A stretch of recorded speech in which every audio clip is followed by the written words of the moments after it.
5 octobre 2017, aux États-Unis d'Amérique, le journal New York Times met en lumière le scandale Weinstein, l'histoire d'un producteur de cinéma accusé par près d'une centaine de femmes d'agressions sexuelles allant du harcèlement au viol. Suite à ce scandale, la parole des femmes victimes de viols et violences dans le monde se libère.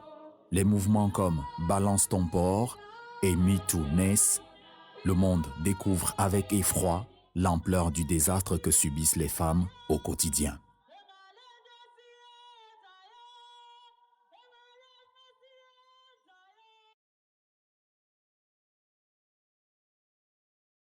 La question des violences faites aux femmes reste entière au Cameroun. Nous avons souhaité savoir comment la société camerounaise percevait ces violences, comment ces violences sont vécues par les victimes elles-mêmes. Nous avons voulu comprendre pourquoi au Cameroun, comme dans le reste du globe, le silence autour des violences faites aux femmes, et plus précisément du viol, faisait tant de prisonnières.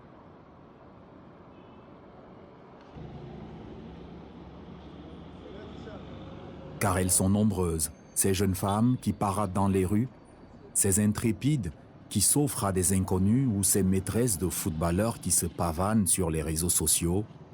Elles vous feraient penser que les femmes de ce pays jouissent de liberté et de sécurité. Elles représentent pourtant plus de 55%, ces femmes et filles camerounaises qui ont au moins une fois dans leur vie connu une forme de violence. Elles vivent donc près de vous, elles vivent avec vous. Elles, c'est nos héroïnes. Caroline, Laetitia et les autres, elles ont accepté de nous raconter leur histoire, des histoires tragiques, sans tabou. Nous avons croisé leur regard sur elles-mêmes avec celui d'experts pour comprendre la mécanique qui conduit ces femmes derrière les barreaux des prisons du silence.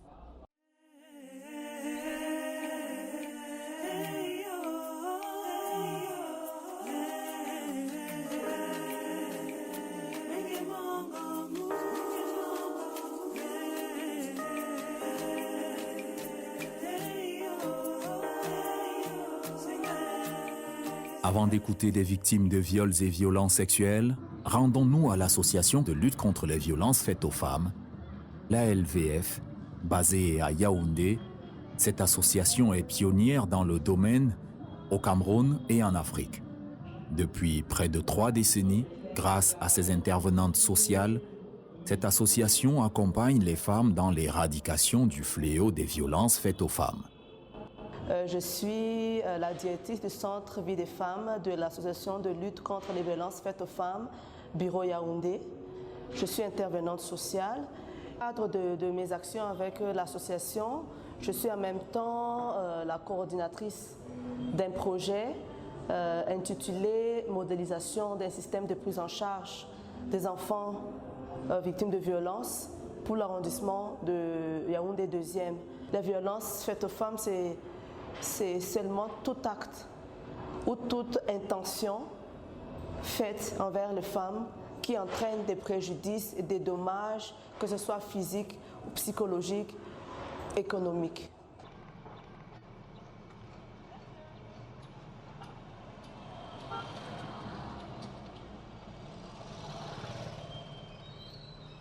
Je pense que le viol, il part d'un acte, il part d'une certaine position. La position peut être dans le style vestimentaire aussi, qui entraîne l'individu X à poser l'acte.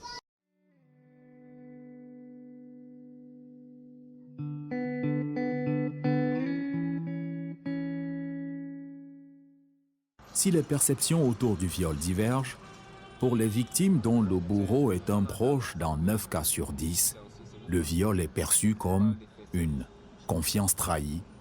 Comme dans toutes nos maisons, on a toujours un cousin, le cousin de la famille, de papa, de maman, whatever. Bref, c'était un cousin de papa, disons.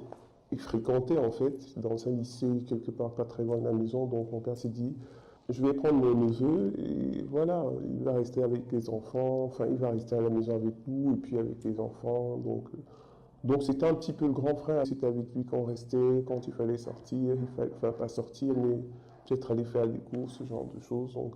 J'ai grandi dans une famille monoparentale. Maman, on avait une famille voisine dont l'aîné des enfants était proche de nous en fait. Donc c'était un peu comme le tonton, il donnait des cours de répétition, il était voilà, un peu le support de la maman quand j'étais plus jeune. Tu es dans une famille où on ne sort pas de la maison, on est dans le barrière, on est vraiment enfermé et tout. Tu grandis cloisonné. Et il y a quelqu'un qui vient et te fait croire que tu es la femme de sa vie, il va t'épouser. Vraiment, à 14 ans, on ne sait pas ce que c'est. On se laisse emballer.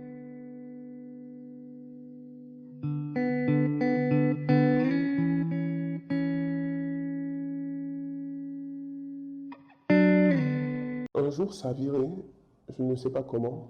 Je veux dire, de mon jeune âge, je ne peux pas vous dire, même étant adulte, je ne peux pas dire que je sais à quel moment ça a viré, parce que pour moi, c'était des concepts que je ne comprenais pas. Un jour, il me dit, bah, viens, on va jouer.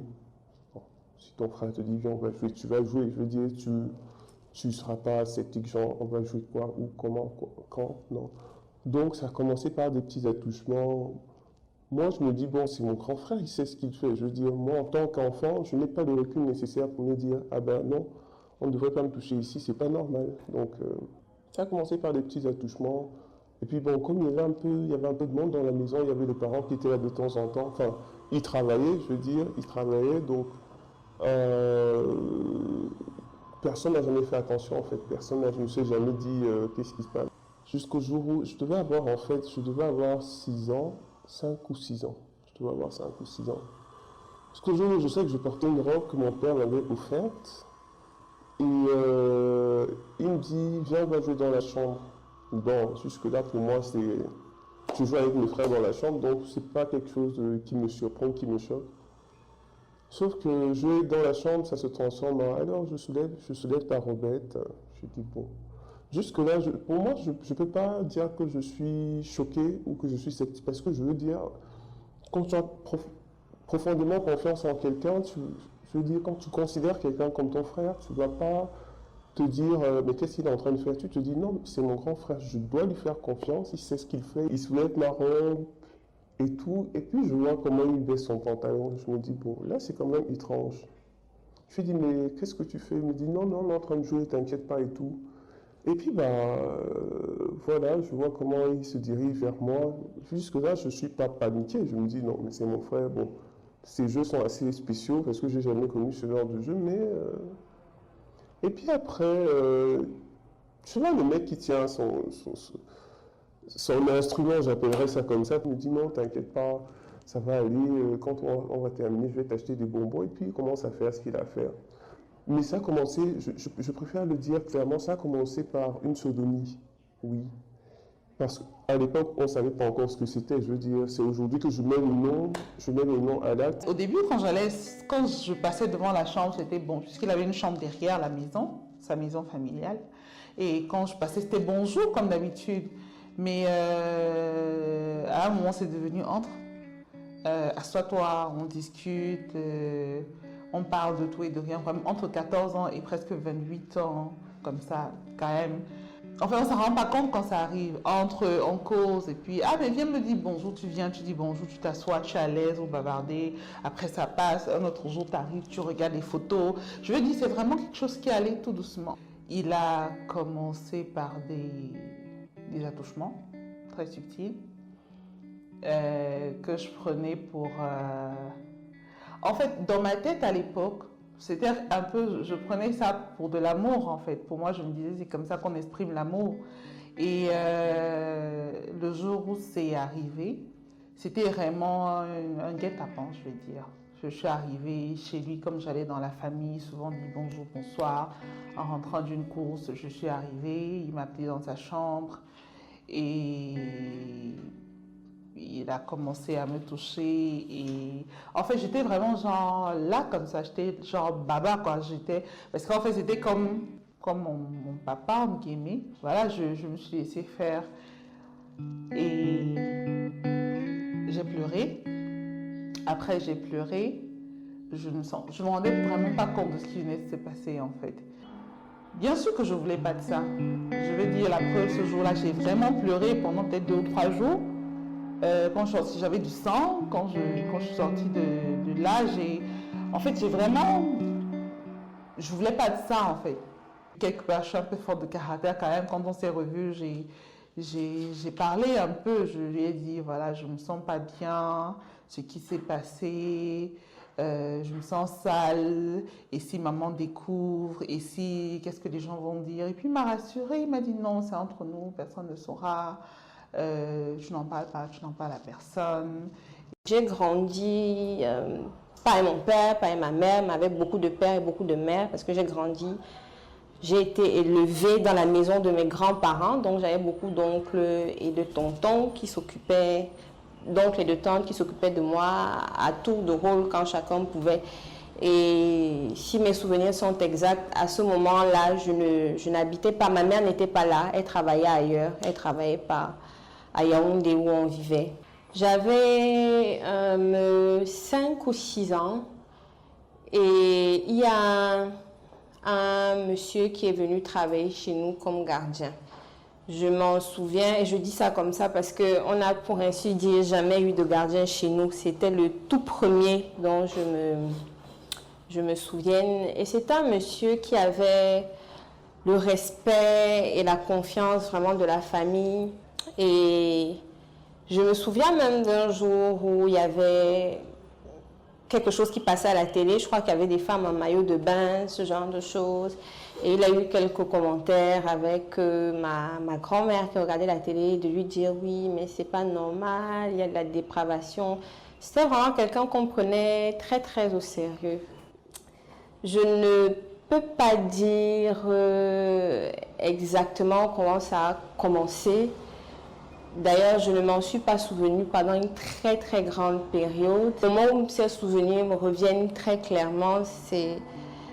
Je retrouve des photos de mon enfance, de cette période-là, et je retrouve des photos d'un anniversaire.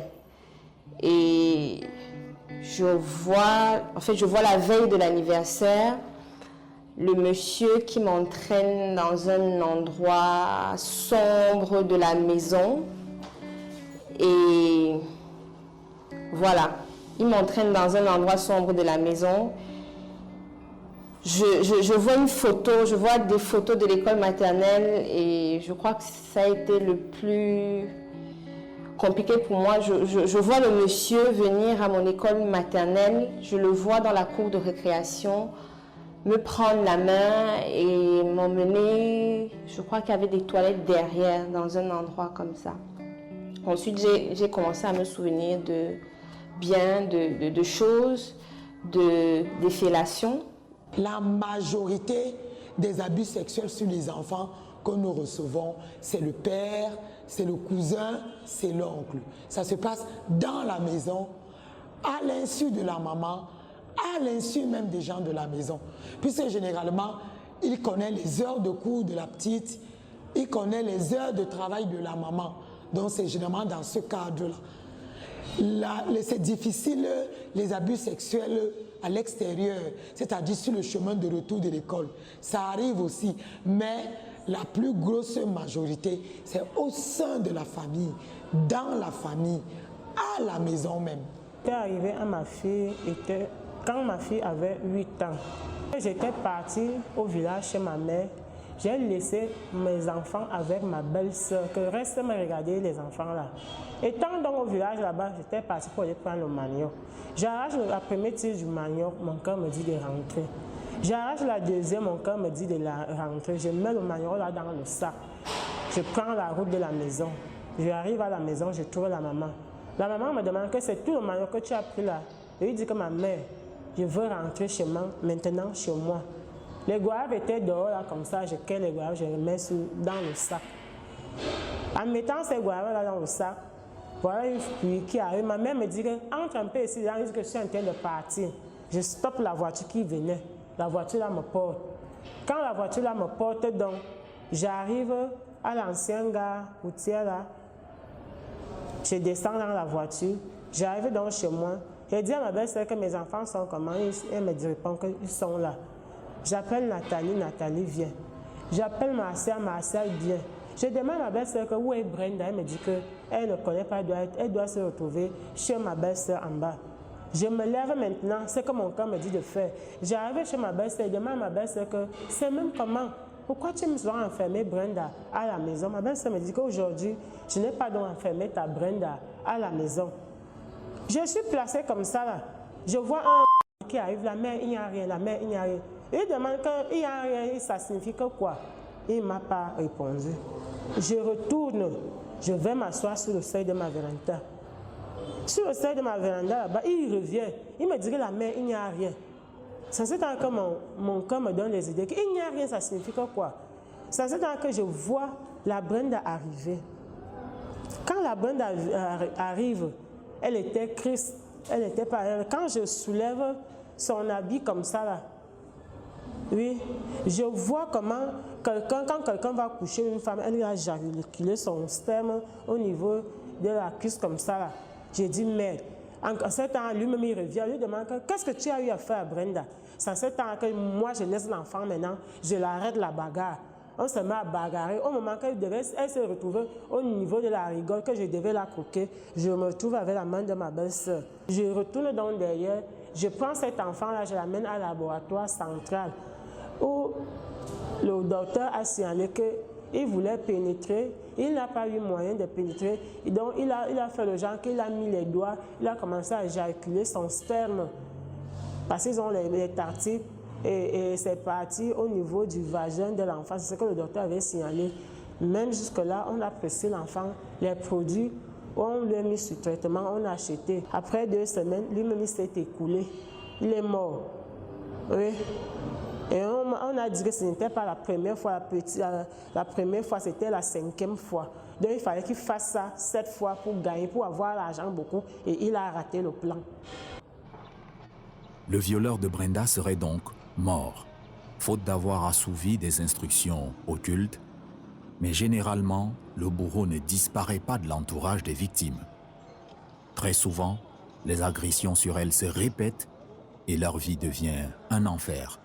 Quand on a terminé, il m'a amené chez un épicier, on a pris des bonbons, il m'a offert plein de bonbons. Bon, je ne sais pas quel enfant n'aime pas les bonbons. Je veux dire, quand on offre des bonbons, c'est de la corruption, hein, c'est sûr, mais à ce moment-là, l'enfant, il se dit pas, non, mais je suis en train d'être corrompu, je viens de se faire... Non, l'enfant, lui, il est content d'avoir eu ses bonbons, même comme, au fond, j'ai toujours dans la tête un truc qui me dit, mais est-ce que c'est normal ce qui vient de se passer? Je pense pas. Et puis après, c'est passé, bon...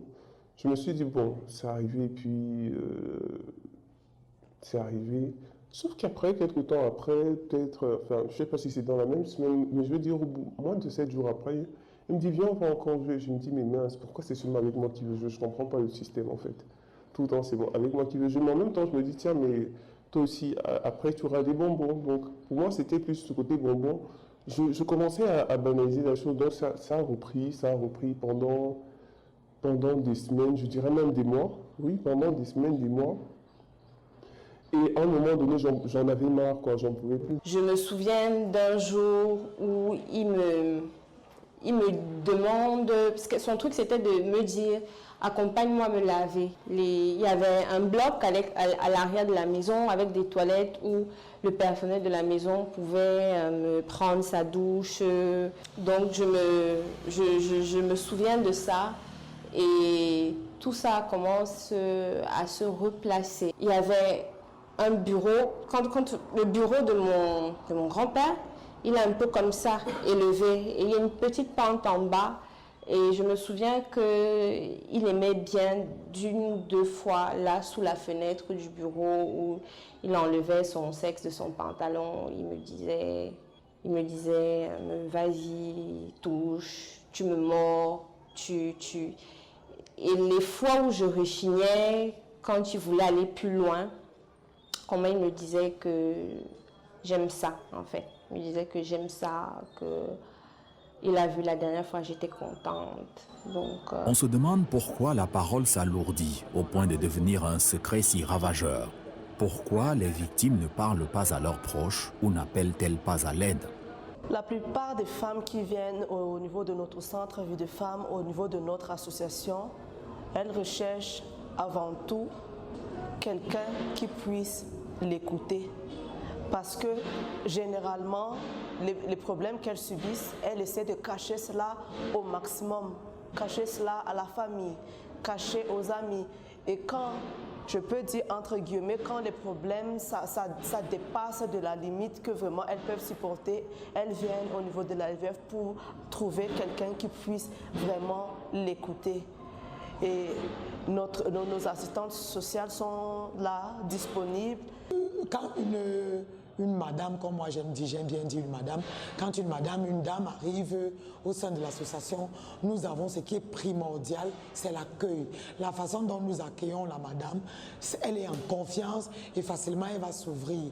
Parce qu'une dame peut arriver, elle ne nous dit pas ce dont elle a besoin, de par la façon dont on l'accueille, la façon dont on l'installe et notre façon, comme on dit, l'empathie, la manière d'avoir, de savoir écouter une femme qui a des problèmes, elle s'ouvre facilement à vous. Donc c'est en cela que consiste notre travail.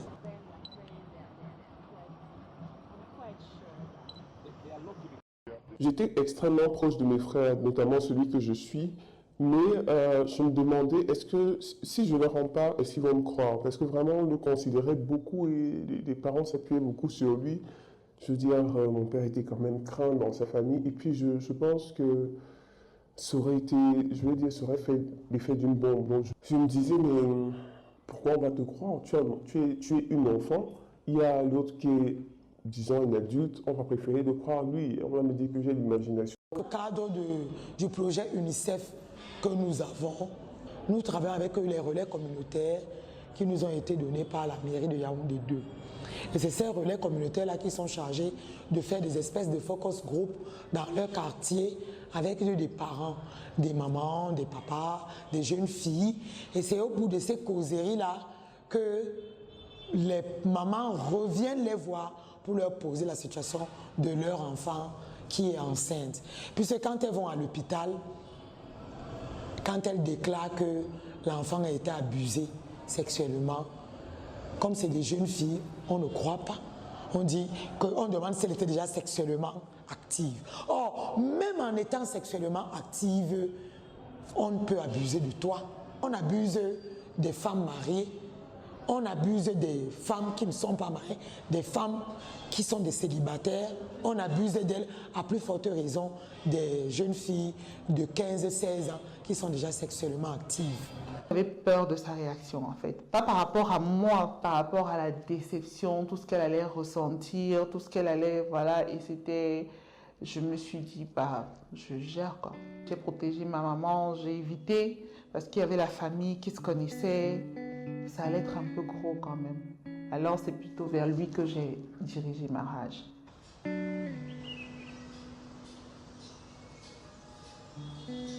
Même quand les mots ne viennent pas, les victimes envoient pourtant des signaux de détresse. Et pour le docteur Eyoum, médecin psychiatre, il faut prêter attention au comportement des victimes pour les comprendre, pour mieux les entendre. Qu'est-ce qui peut attirer l'attention des proches de victimes de violences sexuelles? Disons que les signes annonciateurs sont pour la plupart non spécifiques. Alors le mot non spécifique veut dire simplement qu'on peut retrouver ces mêmes signes pour d'autres violences en fait. Mais disons que la maman qui fait la toilette à son enfant, le conjoint qui connaît sa compagne, le cousin qui remarque un retrait social subi de sa nièce ou de son neveu, le fait qu'il y ait des douleurs particulières à certains endroits du corps, essentiellement autour des organes génitaux, ou des pleurs non justifiées, des états de retrait social avec repli sur soi non justifiés, des évitements entre un adulte qui vit dans une maison et un enfant, une certaine proximité qui ne dit pas son nom, une certaine proximité qui ne dit pas son nom avec un membre de famille en qui on a confiance, ou encore la télé qui passe à des heures indues avec marqué à l'écran interdit au moins de 18 ans, alors qu'on entend bien les enfants parler au salon. Ça, c'est autant d'indices qui, de façon directe ou indirecte, peuvent conduire à des soupçons qui nécessitent qu'on s'interroge davantage et pourquoi pas qu'on aille demander aux gens qui sont soupçonnés. En fait, j'avais de plus en plus de constipation. Ma mère l'a remarqué, elle me dit mais qu'est-ce qui se passe et tout ça. Je me suis dit bon, c'est peut-être le moment de lui dire mais il ne va pas très fort, il ne dit pas clair que non, voilà. Puis je lui ai dit, j'ai essayé de lui dire par mes mots, je pense. Et sa réaction a été un petit peu violente. Je pense que, maintenant que j'y pense, elle n'a pas compris en fait. Elle n'a pas, parce que j'ai mélangé beaucoup. J'ai essayé de lui expliquer avec mes mots d'enfant que voilà, tel me fait ci, me fait ça. Je lui ai dit, mais dis-moi un peu, est-ce que c'est normal? Je lui disais genre, mais... Je lui ai dit, mais c'est normal que j'arrive pas à aller au sel tout le temps et tout ça. Elle me dit, ouais, mais tu es peut-être constipé, tu es peut-être malade. Je lui ai dit, non, j'ai pas l'impression que ce soit ça. Elle me dit, pourquoi? Je lui ai dit, non, je sais pas, j'ai l'impression. Je lui ai dit, il y a beaucoup de choses qui se passent et c'est pas de la maladie. Je veux dire, et je lui ai dit ça avec mes mots. Je lui ai dit, non, c'est pas de la maladie, c'est pas de la maladie. Elle me dit, qu'est-ce que tu veux dire? Je lui ai dit, non, j'ai l'impression que c'est des choses que l'autre me fait. Elle me dit, de quoi tu parles? Et la manière dont elle m'a dit, de quoi tu parles? J'ai senti que si je lui disais ça là, ouf, ça allait aller dans tous les sens. Mais je vais dire, ça allait être vraiment explosif. La situation dans la maison, c'était assez c'est devenu particulier parce que moi j'en ai eu marre en fait. J'en ai eu marre qu'on profite, qu'on abuse de moi parce que moi je voyais ça comme quelqu'un qui profite. Je disais non, je veux plus de bonbons, je veux rien. Je ne veux pas de bonbons, laisse-moi tranquille. Donc, je commençais déjà à le fuir. Je commençais à le fuir. Dès que je le voyais venir vers moi, je courais, je sortais de la maison. En fait, je partais parce que je savais ce qui allait venir, ce qui allait arriver en fait quand les parents n'étaient pas là. Je savais que, voilà, il allait me passer. Et puis, il était plus fort que moi. Et à un moment donné, il avait compris que je voulais plus. Donc, il mettait, je veux dire, c'était devenu de la force. Donc, il me forçait, il me contraignait, en fait, à avoir ces rapports-là. Donc, à un moment, j'en pouvais plus. Est-ce que je fuis de la maison? Mais si je fuis, mes parents seront malheureux. Mon père va pas s'en remettre, ma mère encore moins.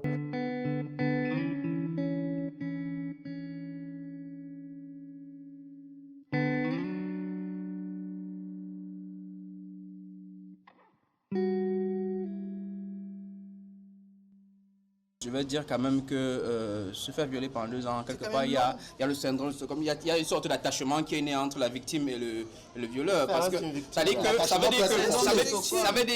dire que légalement, on admettrait le viol une fois, parce que la logique légale voudrait aussi que quand tu es victime, que tu as été plainte. En Suède, à Stockholm, une fois, il y a un braqueur qui rentre dans une banque et qui a une mitraillette et qui enferme tout le monde et tout, il braque sa banque et il reste dedans.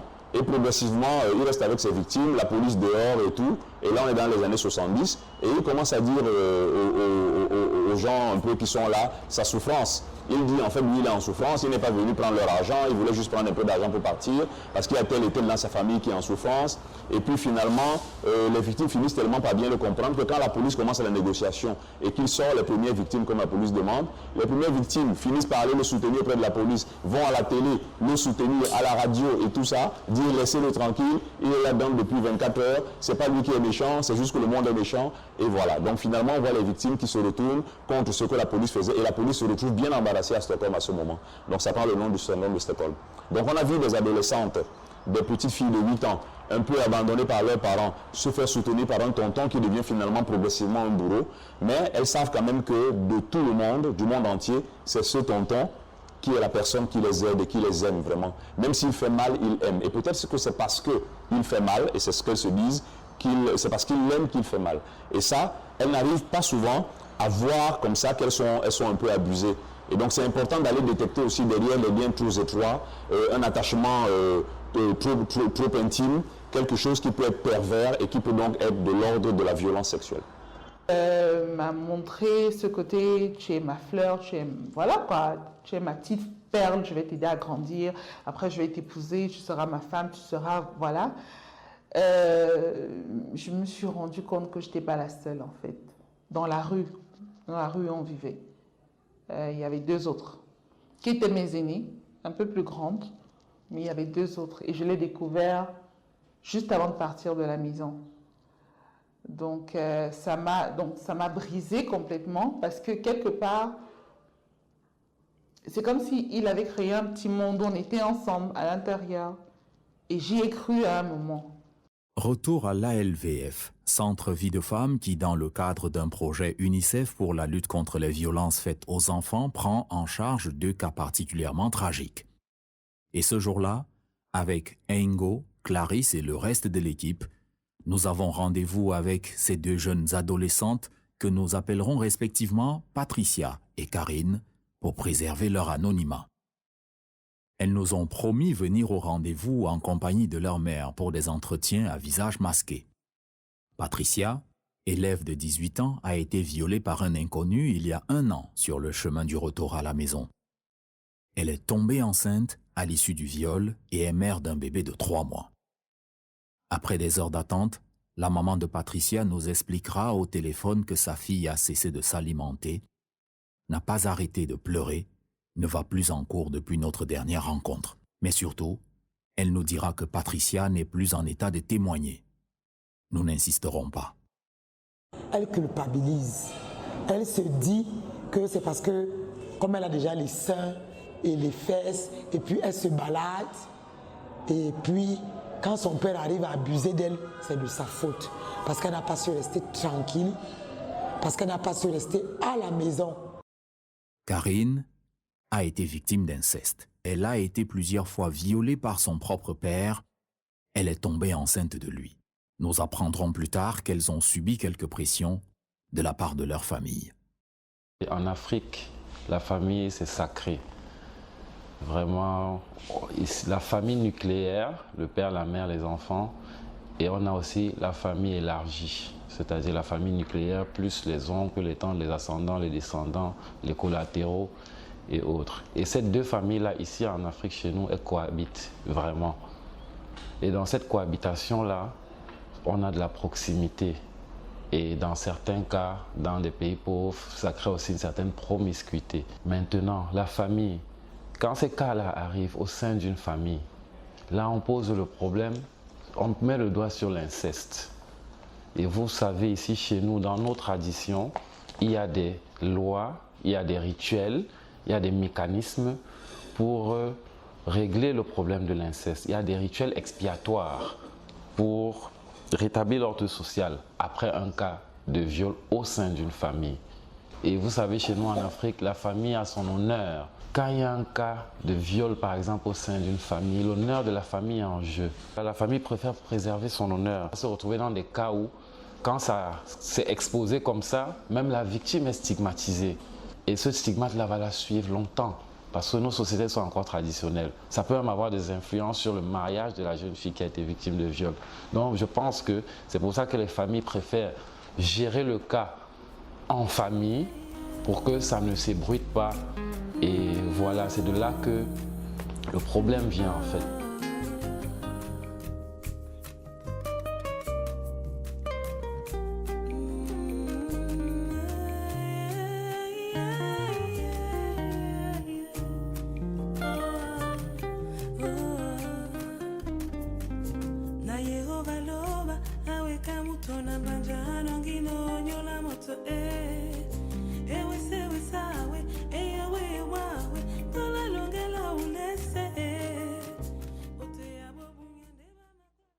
Un jour, comme si ça ne suffisait pas, il y a un autre cousin, toujours plus grand, beaucoup plus âgé également, devait avoir 15-16 ans. Et on allait tous à la même église et tout, donc un jour, moi je suis d'église, je dis je suis fatigué, je rentre à la maison. Et il était là. Bon, moi je ne vais pas commencer à m'inquiéter parce qu'il y a quelqu'un dans la maison que je connais, enfin. Donc moi je suis là et tout ça, il me dit ah, viens me voir, on va discuter, je viens. Bon, je veux dire, je n'étais pas sur mes gardes non plus. C'est pas parce qu'une personne l'a fait, je me dis non, mais on va pas. Tout le monde n'est pas un monstre. Il me dit viens et tout ça, on va s'amuser et tout. Après, je vois comment il veut recommencer le même schéma que l'autre. Je me dis, mais enfin, je comprends pas. Là, intérieurement, je me dis, mais je dis, enfin, est-ce que j'ai la tête? Pourquoi est-ce que tout le monde, tous les mâles d'un certain âge qui passent dans cette maison ont l'impression que je dois être à leur portée ou leur proche? Je comprends pas. L'autre m'a fait ça. Donc, je veux dire, ce sont toutes ces idées qui me passent dans la tête à ce moment-là. Je me dis, mais non, mais j'en ai marre. Pourquoi tout le monde vient, tout le monde pense qu'il peut soulever ma robe ou bien me toucher, enfin, me faire des attouchements. Je dis non. Donc là, je lui dis non, je veux pas que tu me touches, je veux pas. Il me dit clairement que ben, c'est pas comme si, il me dit, je sais pas comme si je vais te demander ton avis, je suis plus fort que toi et tu sais que je suis. Donc, il m'a tenu des bras dans le dos avec une main. Donc, Il m'a tenu les 2 bras dans le dos, il a soulevé ma robe et il a fait la même chose que l'autre. Et j'ai pleuré, c'était un dimanche, j'ai pleuré. Je lui ai crié, laisse-moi. C'était pas son bruit, il n'entendait rien, il n'en avait rien à cirer. Il a voulu le faire une 2e fois, mais ce qui m'a sauvé, quelqu'un a sonné et on n'était que 2, donc on était 3, en tout cas je ne sais plus qui était à la maison. Donc il a entendu des pas, il m'a vite lâché, il m'a dit « tu ne dis à personne ». Dans certains cas, la violence conjugale et la violence sexuelle se rencontrent. Un véritable mélange explosif qui a des conséquences dramatiques pour les victimes, mais aussi pour leurs enfants. De temps en temps, elle est victime de viol et le viol ne s'arrêtait pas à elle-même. Ça touchait aussi sa fille aînée qui avait 11 ans. Sa fille aussi est violée par son mari qui est le père direct de l'enfant.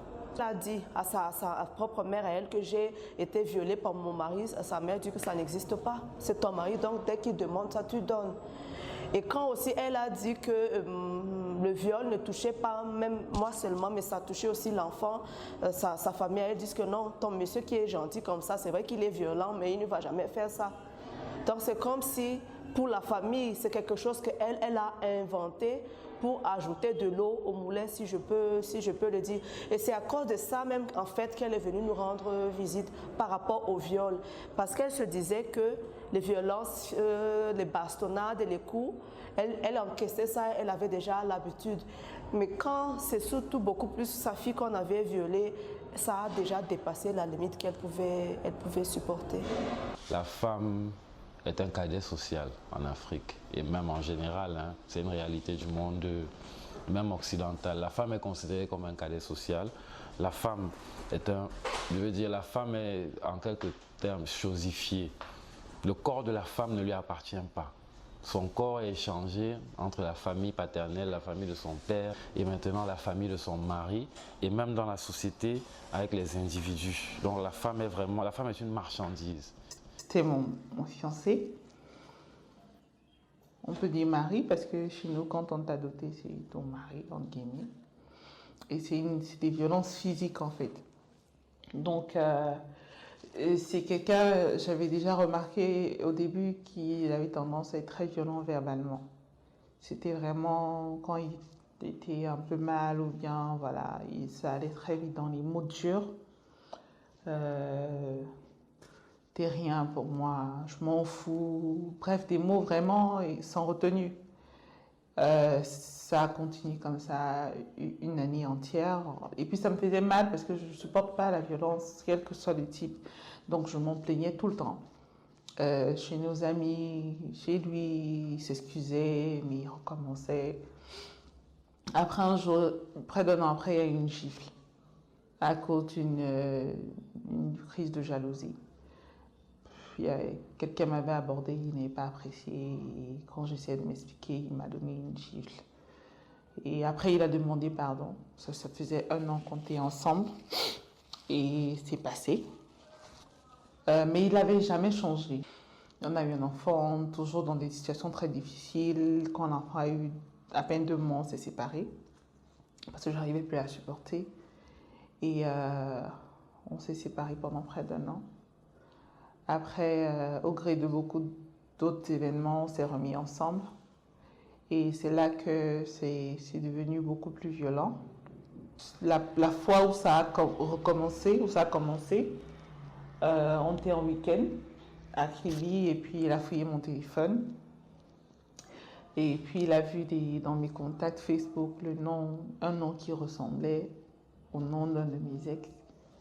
Et il m'a réveillée, il était 2h du matin, tout rouge de colère et tout. Je t'avais interdit d'être l'ami de ce mec. Et moi, dans le sommeil, en fait, et puis j'étais fatiguée. J'ai essayé de lui dire, mais qu'est-ce que tu me parles de quoi? Je comprends pas. Tu me réveilles à 2h pour me parler des histoires. Donc, j'étais vraiment en train de parler. Et puis, il m'a dit, c'est à moi que tu parles comme ça, tu me réponds. Et j'ai pas vu venir, quoi. Ça a été... En fait, ça a été des coups de poing vraiment enchaînés. Je suis tombée. Pendant que j'étais en train de réaliser ce qui s'est passé, il est sorti. Et j'ai dû en prendre mes bagages et je me suis carrément fui en fait. De là à 3h, 4h du matin, j'ai pris la route pour rentrer chez moi. Ensuite, il est revenu sans remords ce jour-là, vraiment dans la colère. Je l'avais abandonné là-bas tout seul et tout. Beaucoup de disputes, c'était vraiment très violent verbalement. Peut-être près d'1 ou 2 mois après, je suis allée lui rendre visite. Et cette fois-là, c'est plutôt moi qui découvre en fait qu'il entretient une autre relation. Et donc j'essaye de, voilà, j'étais en colère, de manifester, de lui dire, écoute, j'ai tout fait pour toi. Tu bosses pas, je gère tout, je te demande rien. Moi, j'étais vraiment en train de... Et là, je sais pas comment c'est venu. Je me suis ramassé des coups de poing. Quand il m'a tapé, je me suis recroquevillée dans un coin. Il est sorti. Je suis sortie, j'avais mes mèches en fait. Donc j'ai un peu fait ça comme ça. Et j'avais l'oreille, parce que ma boucle, il l'avait arrachée, donc ça avait déchiré un peu. Il y avait le sang.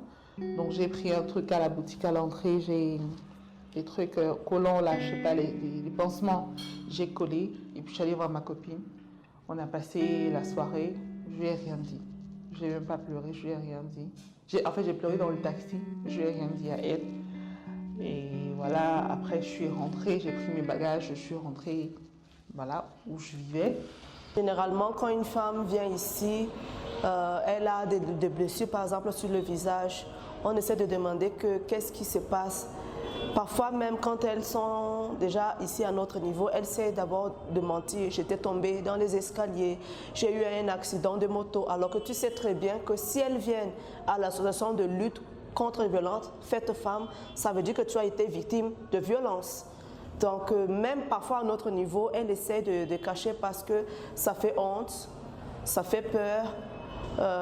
Ton mari qui est si gentil ne va jamais te faire ça parce que c'est toi qui as déclenché la bagarre. La langue, au fil du temps, elles ont tendance à se culpabiliser. Elles ont tendance à se mettre les violences sur le dos alors que ça n'a rien à voir. Rien ne justifie la violence. C'est pas parce que j'ai mis trop de piment, par exemple, dans la sauce combo que je mérite une gifle.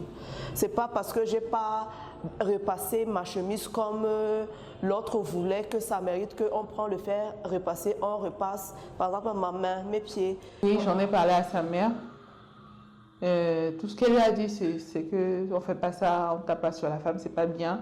Et à moi, elle a dit, ah mais tu sais que son père, il est comme ça, hein, il m'a toujours tapé et tout. Il me tapait même devant ses copines à lui et tout ça. Donc vraiment, il faut juste savoir comment gérer. Donc voilà quoi.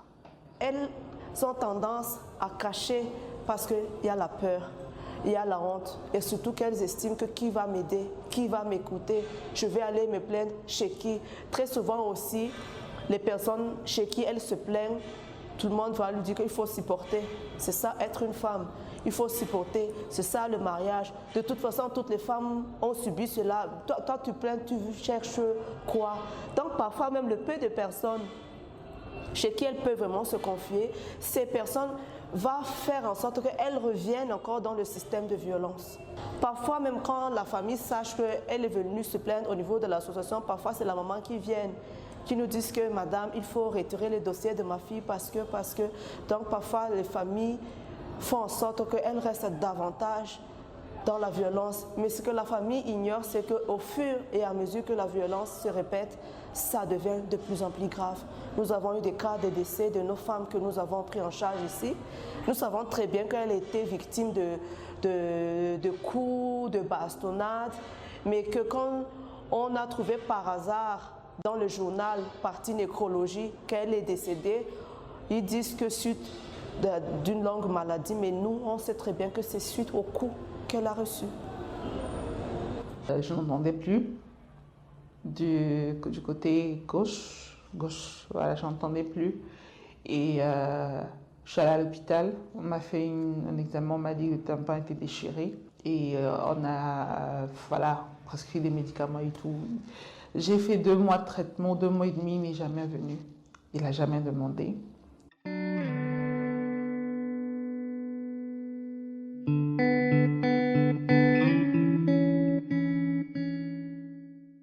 Alors, l'impact, comme tout impact de violence, est de manifestations aiguës, donc à court terme, à l'immédiat, mais également sur le long terme.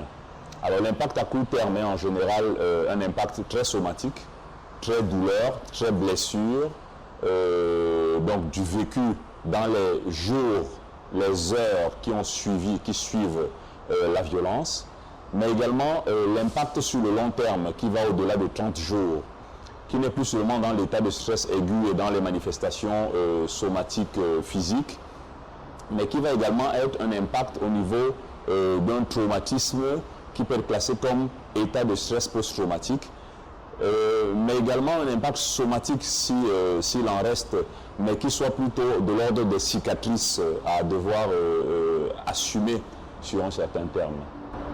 J'en ai parlé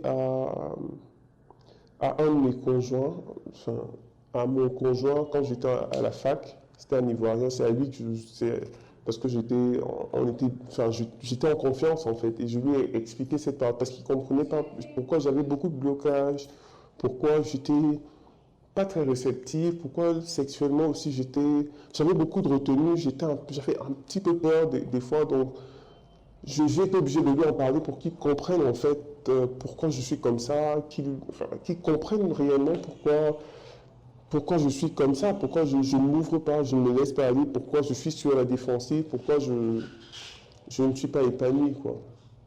La violence, en fait, l'abus physique en lui-même est venu à la fin. Ça a été vraiment une longue histoire, 4 années, on va dire, de torture psychologique, je vais dire. Ça s'immixe dans ta vie, ta façon de te voir toi-même, ça te détruit en fait, petit à petit. Et à un moment, tu n'es qu'une épave. Tu es là, mais tu es en face de quelqu'un devant qui tu te sens rien du tout.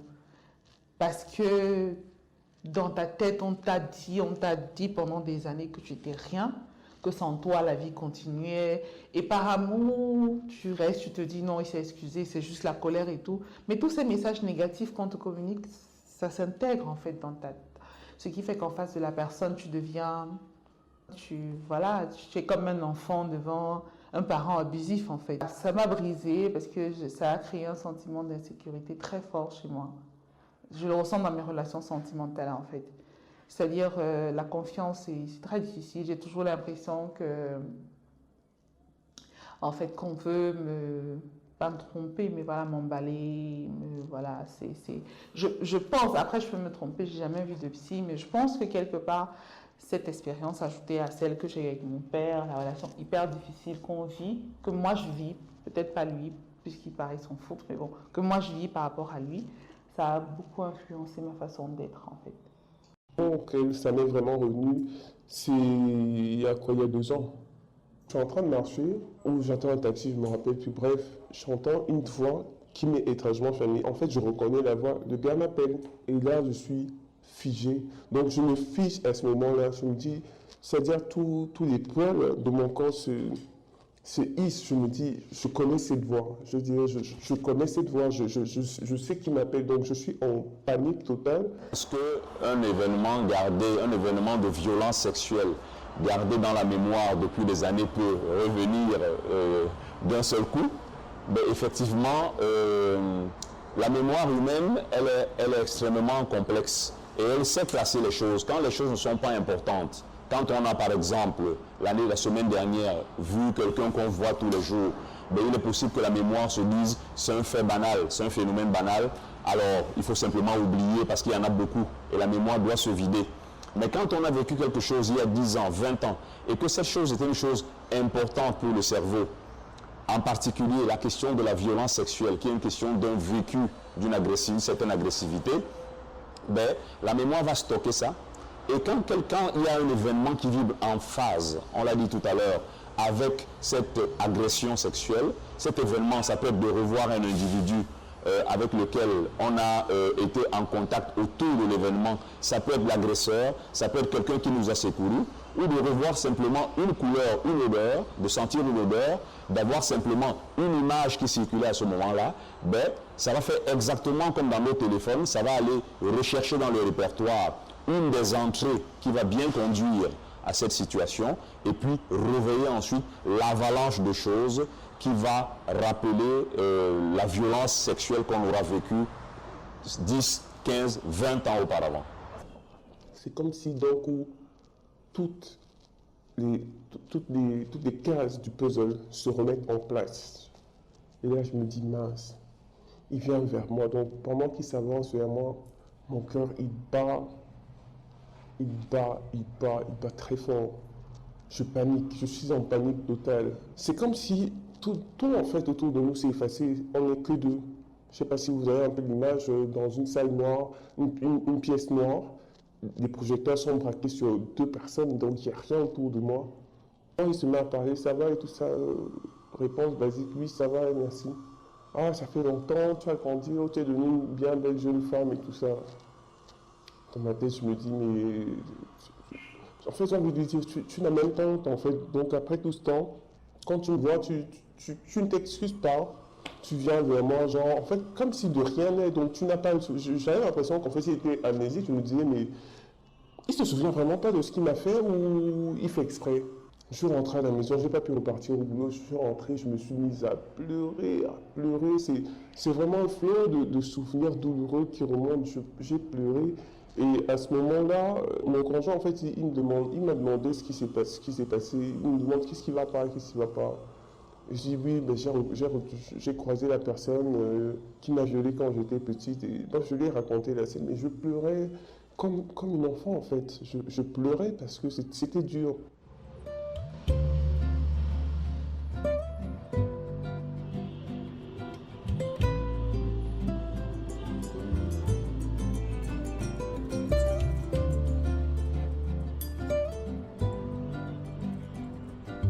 Les femmes subissant des viols et violences sont donc toujours enfermées dans des prisons du silence au Cameroun. Mais qui en détient les clés? Quels sont les changements possibles? Quels sont les changements nécessaires? À l'issue de nos entretiens, nos intervenants ont chacun leur petite idée. L'avantage que l'être humain a, c'est de pouvoir parler. Le fait de parler libère quelque chose qui étouffe au fond de nous. Et ce petit être qui s'appelle colère, cette émotion qui s'appelle colère, l'autre émotion qui s'appelle tristesse et l'autre émotion qui s'appelle dégoût, ces émotions, quand on a mal, créent souvent au fond de nous une sorte d'hyperpression qui n'aide pas du tout à se sentir apaisé. Et effectivement, la libération de la parole, la mise en mots de la douleur sont autant d'outils qui vont permettre à l'individu de se sentir apaisé et ensuite de pouvoir fonctionner de façon optimale.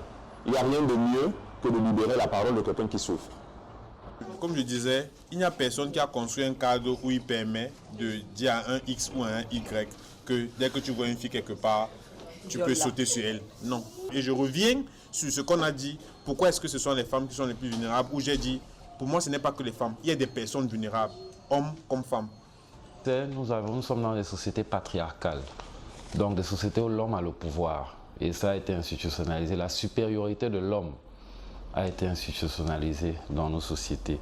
Vous voyez, donc la supériorité de l'homme sur la femme, sa domination. Quand vous voyez même les rôles sociaux attribués à l'homme, les rôles sociaux attribués à la femme, la distribution des outils même dans le monde traditionnel.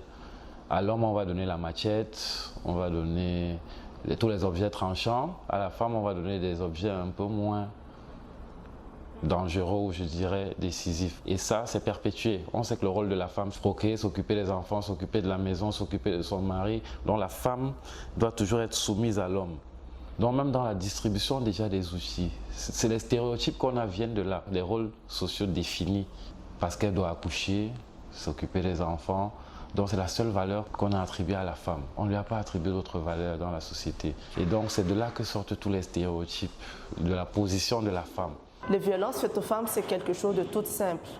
On violente les femmes parce qu'elles sont tout simplement des femmes.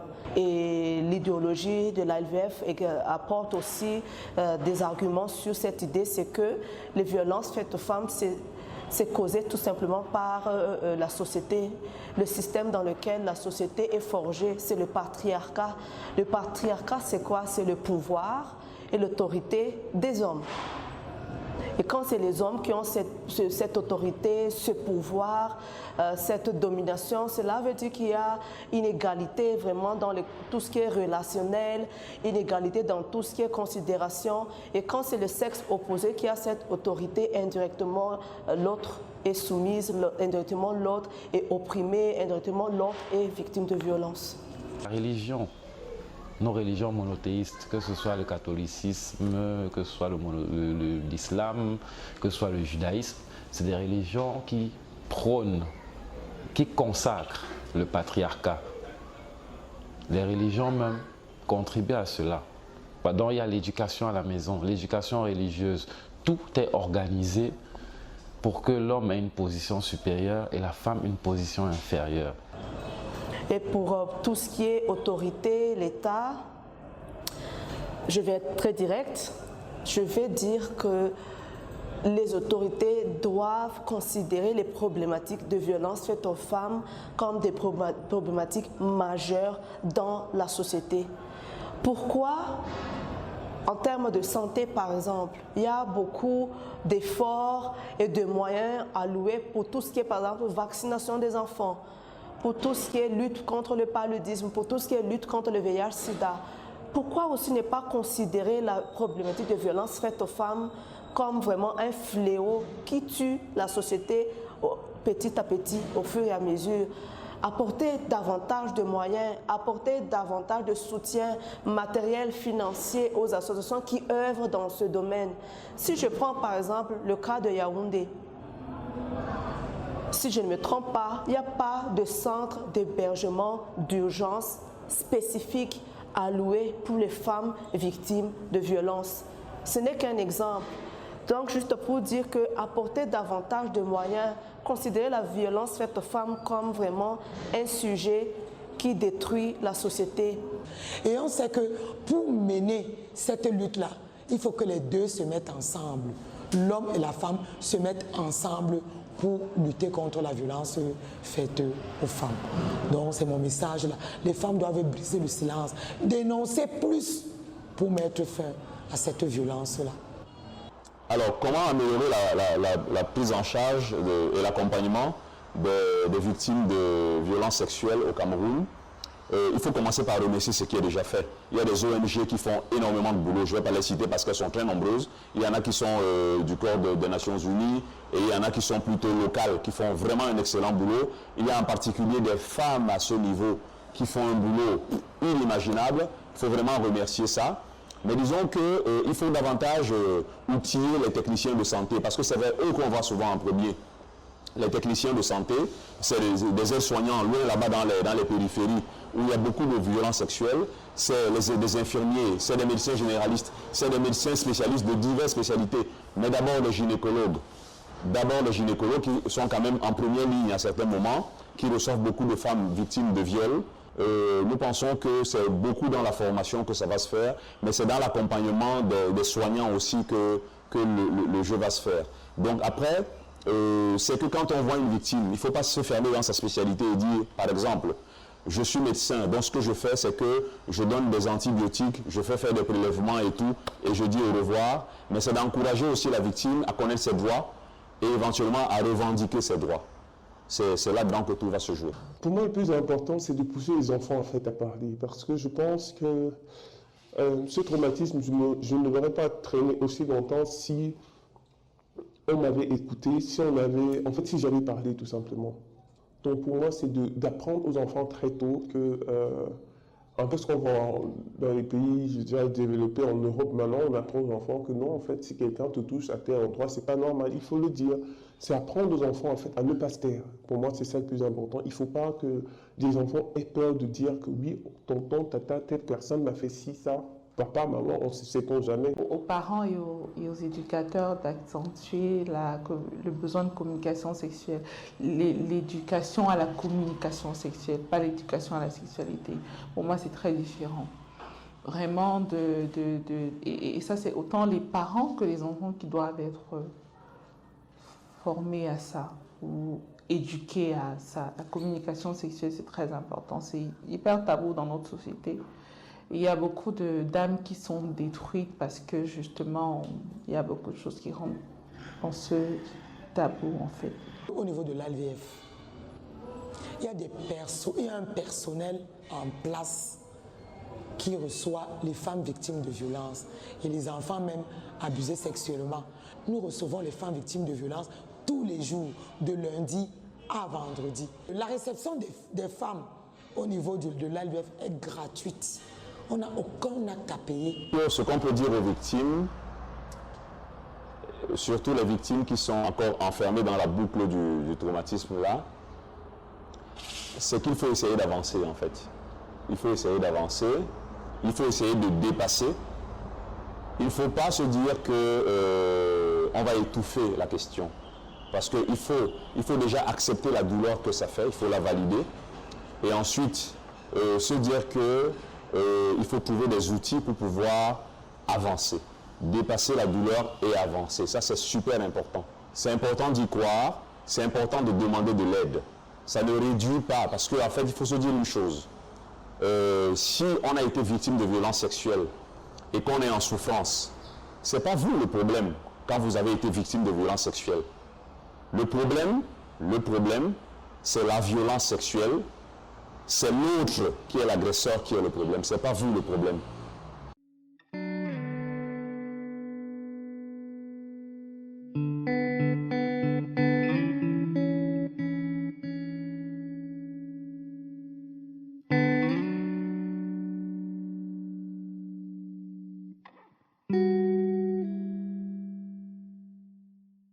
Pour les femmes qui peuvent nous regarder, je vais déjà dire que ce n'est pas votre faute.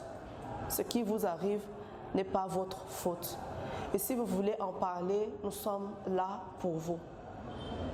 Et pour les femmes qui commencent déjà à sortir de ce système de violence, je veux qu'elles soient fières d'elles.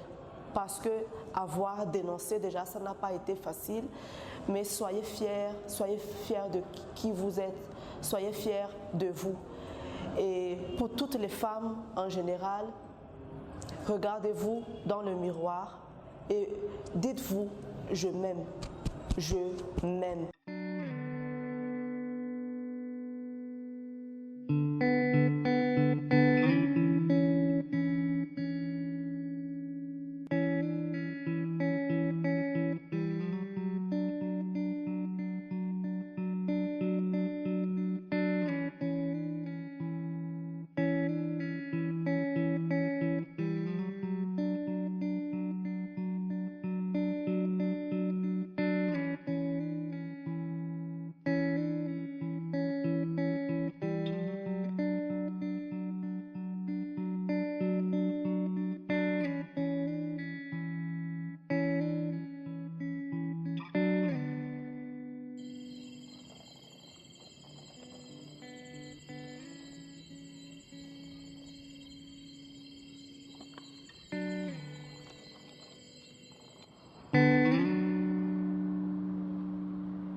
Nous avons repris des nouvelles après le tournage.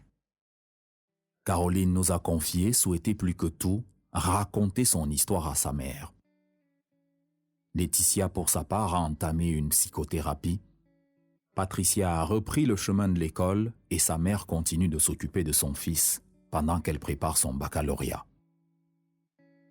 Karine, qui avait été victime d'inceste et portait l'enfant de son père, a perdu son bébé.